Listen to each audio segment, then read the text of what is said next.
Nakahuli tayo mga kanter oh. Lakas yung ulan kaya hindi ako nakapag-video. Oh, mga kanter oh. Ulan. Kanina medyo huminto-hinto kaunti. Kaya nakapalapit ako ng alpas ito mga kanter. Napakagulang na mga kanter kaya pala mga 4 na oras mga kanter bago sumalpok. So napakatapang ng pangati ko mga kanter. Hinahanap niya yung alpas panay. Pagaspas yung kanyang patpat. Mga kanter yung nakahuli mga kanter na trap na ginawa ko.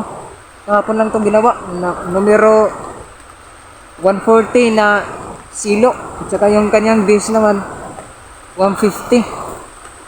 So yun mga kanter.